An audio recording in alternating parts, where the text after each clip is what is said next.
가습기 TV.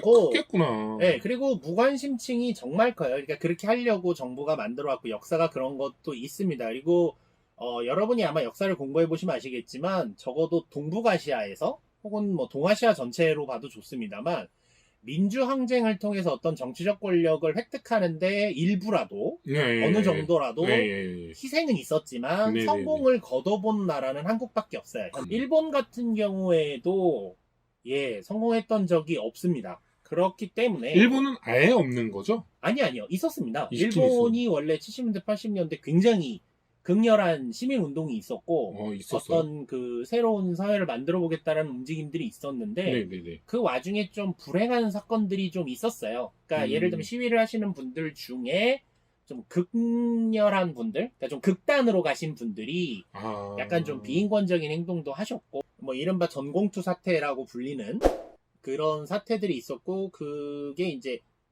아오야마 산장이었나요? 제가 자꾸 지금 죄송합니다. 지금 정확하게 생각이 안 나는데 무슨 아로 시작하는 무슨 산장 사건이 있어요. 거기가 결국 그 감금된 사람들이 엽총을 들고 경찰에 저항했던 사건이 있는데 그 사건이 NHK에서 실시간 생방을 합니다. 생방을요? 네, 그거를 이제 포위해서 선멸이라고 표현하기 그렇고 이렇게 체포하는 과정을 실시간 하는데 제가 알기로는 현재 일본 역대 시청률 1위예요. 역대 현재까지.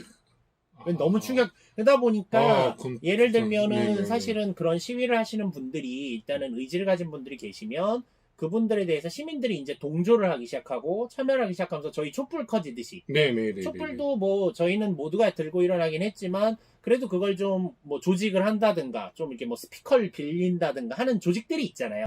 제가 후쿠시마 사태 있을 때가 11년인데 그때가 이제 일본 내에서 이제 원전 반대 운동이 그나마 그러니까 반원전 운동, 탈원전 운동이 그나마 좀 힘을 얻었었어요. 충격을 일본 사회도 받았기 때문에. 그때 제가 기억하기로 시부야에서 정말 오랜만에 대규모 시위가 생겼다라고 말했는데 그 숫자가 50명인가 100명인가 그래요.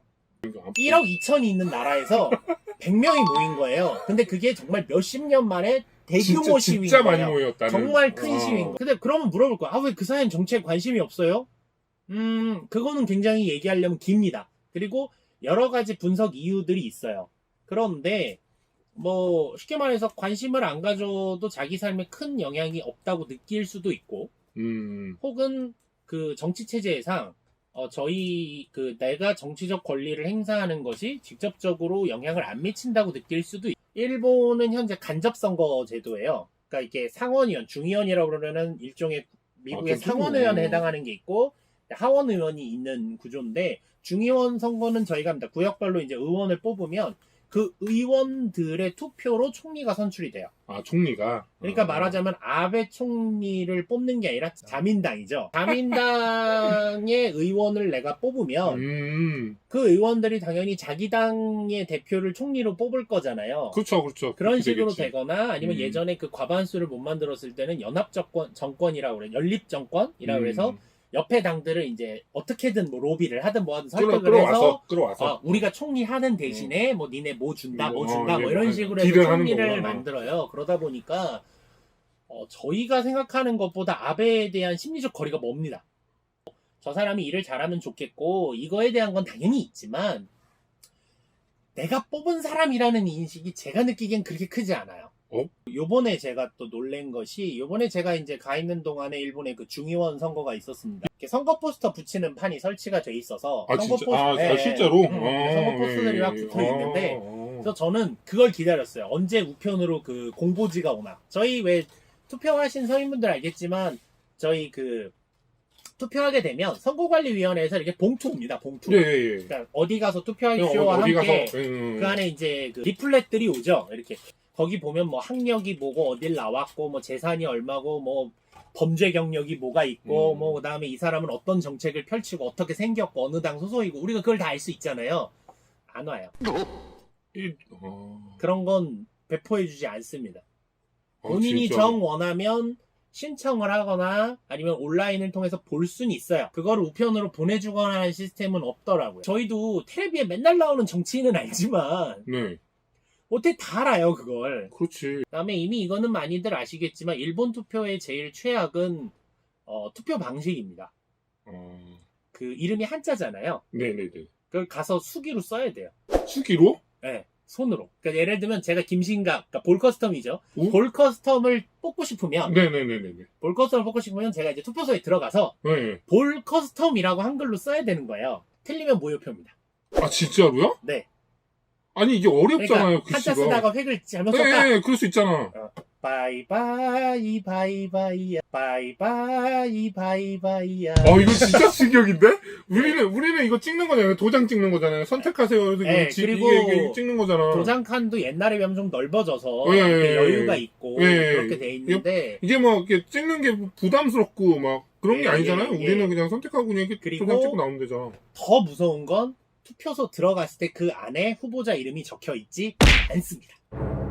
외워서 봐야 돼요. 와 말도 안 돼.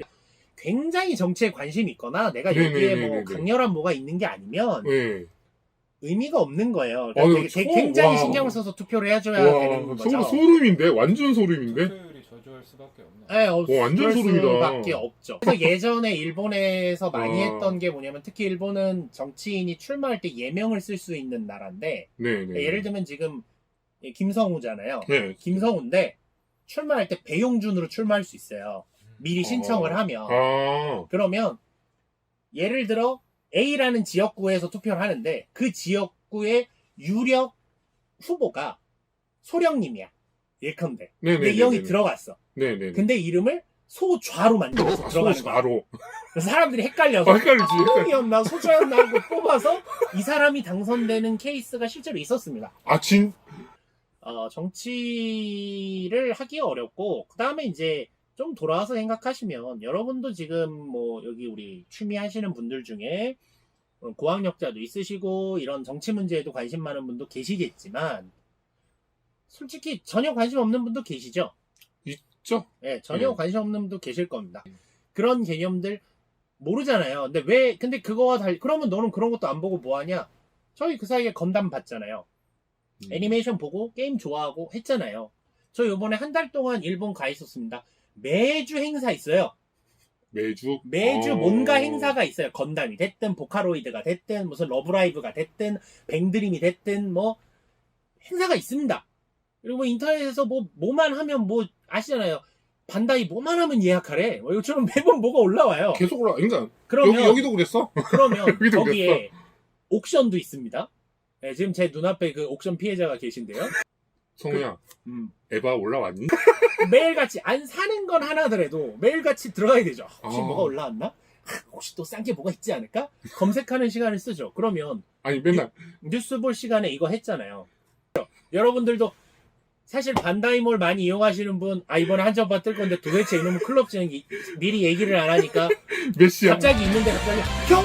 뭐가 떴어요! 뭐 이런 거 하시잖아요. 마찬가지입니다. 그러니까 거기는 그리고 이제 꼭 이런 취미가 아니더라도 그러니까 말하자면 컨텐츠가 많은 나라라는 건 즐길 거리가 많다라는 거죠. 그리고 자기네 컨텐츠니까 회사들이 당연히 어떤 다양한 프로모션이나 이벤트 같은 것도 많죠. 콜라보도 많고 예를 들면 학교 교육 그냥 잘 마쳤고 특별히 더 거기에 의심을 가져본 적 없고 회사 그냥 다니면서 적당히 뉴스 보면서 생활해서 번 돈으로 취미 생활을 해요. 그것이 독서가 됐든 낚시가 됐든 건담이 됐든 게임이 됐든 합니다. 그런 것들이 좀 일본 사회에 만연돼 있다라고 이해하셔야 됩니다. 그 뭐랄까 이 행정부 정부 그러니까 그 미 군정 이래로 일당이 계속해서 권력을 잡고 그 정부를 유지해온 나라는 일본밖에 없는 것 같아요. 그렇죠. 중간에 뭐 한두 번 바뀐 적은 있습니다만 그래봐야 양당제고요. 그러니까 1당, 2당이 있고 그러니까 여러분 이야기 쉽게 말씀드릴게요. 아베 있는 데랑 고이즈미 있는 데가 있어요. 고이즈미가 잠깐 했죠. 잠깐 했지. 다시 아베로 돌아오죠. 그리고 아베가 계속 하죠. 지금 계속 하고 있지. 네, 근데 이제 아베가 좀 흔들렸을 때 일본 방송에서 누굴 얘기하냐면 고이즈미의 아들인 고이즈미 주니치로를 얘기합니다. 근데 젊어요. 젊은 정치인이긴 하지만 이 사람이 경력이 높으냐 뭐냐 하면 좀 미안하지만 503씨와 크게 다르지 않습니다. 어떤 의미에서. 스캔들도 많고 여러 가지가 있어요. 근데 일본은 그렇게 대대손손 정치인을 하는 게 좀 일반적입니다. 그러니까 아버지가 정치인이었으면 이게 아들도 정치인을 한다가 좀 내려오더라고. 그러니까 비판적으로 얘기하고 좀 좋아 보이지 않는 점이 일본은 옛날부터 귀족정이었다는 거예요. 그렇죠. 민중이 정치를 이끌었던 적은 단 한 번도 없었어요. 음. 계속해서 귀족정 시대였기 때문에 지금에 와서도 그게 이어지는 거예요. 현 시대에 와서도. 네, 그러니까 일본의 어떤 그러면 민중이 이렇게 뭐 얘기를 하거나 뭐 봉기를 하거나 그런 적이 없냐 그러면 많습니다. 일본 내도 민중 시위도 많았고 뭐 옛날 과거 역사적으로 뭐 이끼라던가 이런 뭐 민중 반란이 없었던 건 아닙니다만 다만 그들이 어떤 일정한 세력을 유지했던 적은 있어도 그들이 어떤 권력의 한 축을 담당하거나 정치적 발언의 한 축을 담당했던 적은 제가 아는 한에서는 없습니다. 그리고 그게 가능했던 나라도 사실 그렇게 많진 않아요. 여러분이 보고 있는 미국도 굉장히 특이한 케이스라고 사실 할 수 있고 영국, 프랑스, 독일 여러분들 이제 세계사를 공부해 보시거나 아니면 뭐 이제 그런 민족운동사, 민중운동사 이런 책들을 한번 이제 뭐 재미로라도 보시고 신주쿠 같은 데 가면 매일 확성기 틀어놓고 뭐 전쟁 가능한 국가가 되는 이런 거 떠드는 그 이제 극우 할아버지들 많이 계십니다. 아, 실제로? 그러니까 일본은 약간 어떤 느낌이냐면 일본 좀 특이한데요. 그런 걸 외치는 거에 대해서 큰 관심도 없어요. 관심도 없고 거부감도 없는 것 같아요. 아니 거부감은 있는데 거부감은 있고. 얘기해본 거부감들이 있어요. 있는데 거부감이 있다고 그래서 네. 저 사람한테 하지 마라고 말하는 거에도 거부감이 있어요. 아. 그러니까 이게 약간 달라요. 그러니까 일본에서 메이와쿠라고 그러죠. 그러니까 내가 민폐를 끼친다? 폐를 끼친다라는 개념인데 이거는 좀 이제 해석이 필요하긴 합니다만 일본에서 가장 많이 얘기하는 게 남에게 폐를 끼치면 안 된다라는 근데 우리가 보기에 그것도 폐잖아.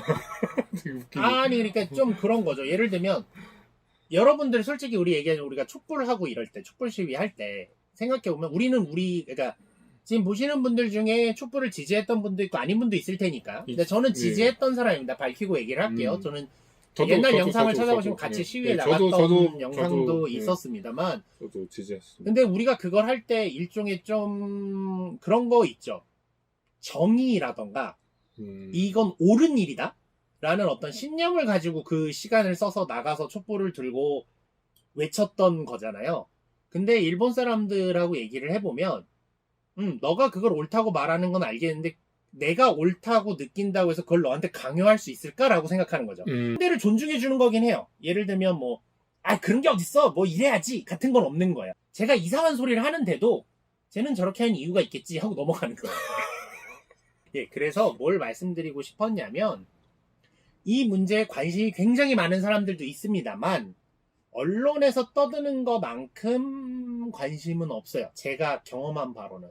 제가 거기서 한국인임을 다 밝히고 살았지만 해코지를 당한 것도 없고 다만 얘기는 합니다.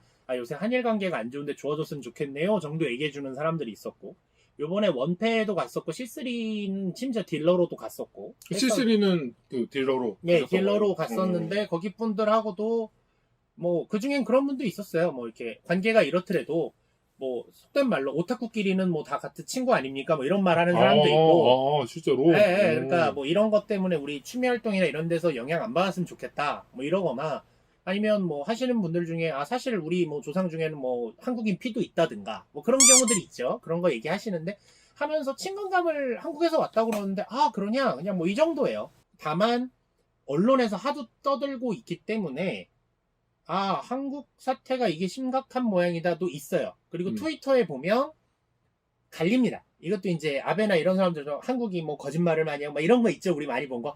그거 리트윗 하시는 분들도 있으면 한편으로는 봐라 다 아베가 거짓말한 거다. 자민당이 잘못한 거다. 봐라 도대체 한국이 뭘 잘못했다는 거냐. 같은 리트윗이나 글을 올리는 일본인도 굉장히 많아요. 그러니까 그렇게 보고 보면 결론은 뭐냐. 사람 사는 데입니다. 한국도 지금 똑같잖아요. 그러니까 그냥 사람 사는 데고 정부 간의 알력 싸움이 있는 중인데 그거를 지금 아베 정부가 최대한 활용하려고 하고 있는 것이고 사실 저희가 그 내막이 뭔지 저희가 어떻게 다 알겠습니까? 사실은 저희가 겉으로 보이는 게 있고 아닌 게 있겠죠. 이제 그런 전제들 하에서 이 불매운동이라든가 내가 이제 건담이라는 일본발 취미를 하는 것에 대해서 이제 고민이 되는 부분이 생길 수밖에 없는 상황은 됐지만 그것이 뭐 직접적으로 그래서 일본 사람 만나면 저놈 자식 이런 건 아니라는 거죠. 여전히 한국 놀러 가고 싶어 하거나 그런 게 있어요. 그리고 여기에 굳이 한마디 더 해드리면 시위가 커지기 어려운 또 하나의 이유가 일본의 지역성이 강한 이유도 있지만 교통비가요. 정말 좀 속을 쓰기 후덜덜합니다. 정말 후덜덜해요. 예를 들면 저희 이제 촛불 시위 할 때 지방에서 많이들 올라오셨잖아요. 예. 뭐 제주도에서 비행기 타고 왔네 뭐 이런 거 있으시잖아요.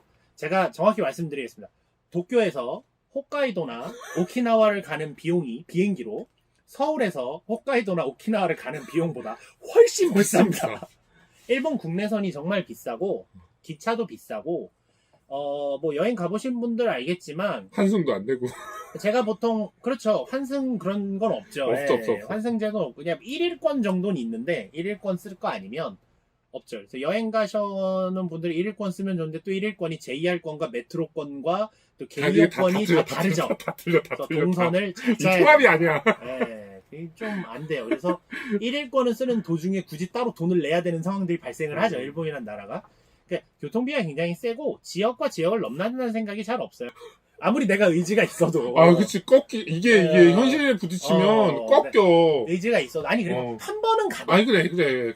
두 번, 세 번, 매번 갈 수는 없잖아. 매주 가고, 매번 가고, 그렇죠. 끝날 때까지 난 한다라는 의지를 갖기에는 현실적으로 부딪힐 수 있는 여지가 크지. 그렇죠. 그런 부분들이 생기는 것도 있습니다. 그러니까 그게 우리가 이것도 근데 제가 지금 말씀드린 것도 다 수박 겉핥기죠. 제가 그 사회를 어떻게 다 속을 알겠고 알겠습니까마는 그런 부분들이 있다. 그래서 언론에서 많이 떠든다고 해서 모든 사람들이 그렇게 생각한다고 보기는 어렵다. 그러니까 정치에 무관심하다는 건 뉴스를 듣고 관심이 없다가 아니라 뉴스조차 안 본다에 가깝다고 생각하시는 게 더 맞습니다.